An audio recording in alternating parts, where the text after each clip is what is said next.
Hey guys, welcome to EDM News, your number one news source here on YouTube. First in the news today, again, Avicii. His new album is out. It's called Tim. Of course, we have to talk about it. Spanning 12 tracks featuring Imagine Dragons, LO Black, Chris Martin, and Coldplay.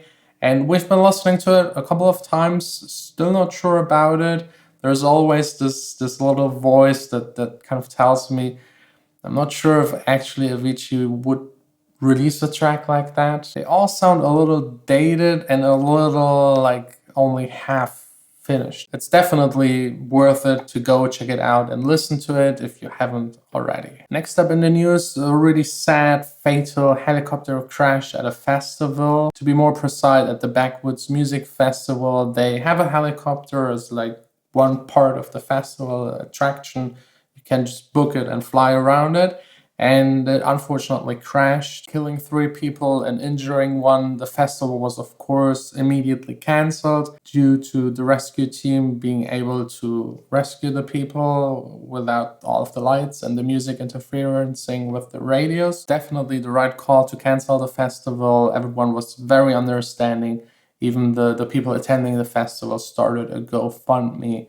I will link it down below. Next up, Major Lazer, our superstar trio consisting of Diplo, of course, Walshy Fire, and Jillionaire. Jillionaire is actually leaving the group. They publicly announced that he's leaving. We actually don't know why. Maybe they had a fight, argued, had some sort of problem, but they publicly stated that Jillionaire just wants to focus on his own musical project. It's funny that they already have like a replacement. Ape Drum is replacing him, someone that is known for like more an electronic Caribbean influenced kind of style of electronic music. We don't know, but this might maybe lead to Major Lazer changing their sound. If like 1/3 has like a different influence, yeah, maybe this will switch up the overall Major Lazer sound. We're definitely excited for the first single that those 3 make together.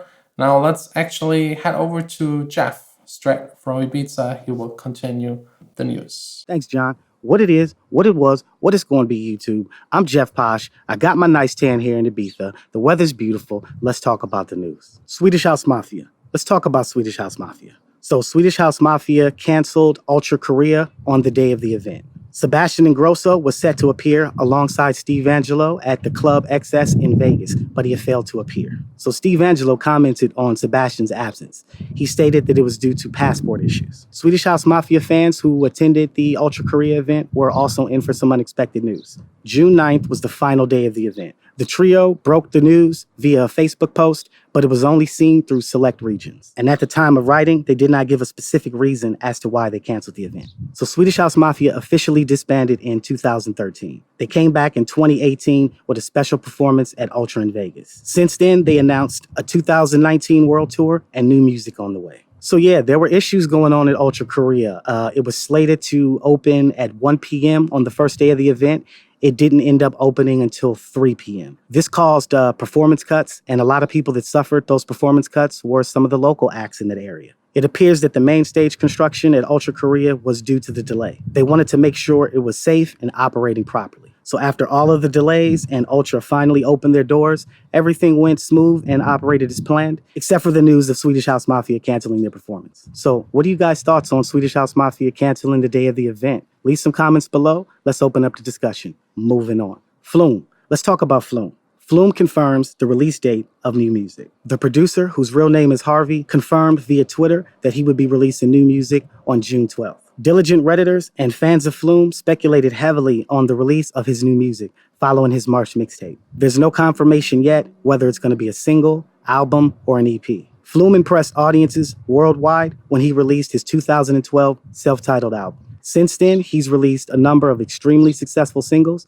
including his second album titled Skin. So yeah, if you're into quirky, unexpected music, or you just want a breath of fresh air, go check out this talented producer. He's dropping new music June 12th. Moving on. Porter Robinson. Let's talk about Porter Robinson. So Porter Robinson is set to fill in for Martin Garrix at Ultra Korea. Fans need not to dismay because Porter Robinson is here to save the day. I mean, we can't stop talking about this guy, Martin Garrix. It was just announced yesterday that for the next 4 weeks, he will have to cancel all of his upcoming shows. He had to undergo ligament surgery to prevent further injury on his leg. This sent organizers for Ultra scrambling. They had to find somebody to fill the set. He was already scheduled to perform under his side project, Virtual Self. Now he's going to be performing back to back with himself with 2 performances on the main stage. In 2017, Robinson launched his alias Virtual Self, and his club sets are described as being a bit more minimal. Seems like everything's going well over at Ultra Korea, but there's a lot more to talk about. Moving on.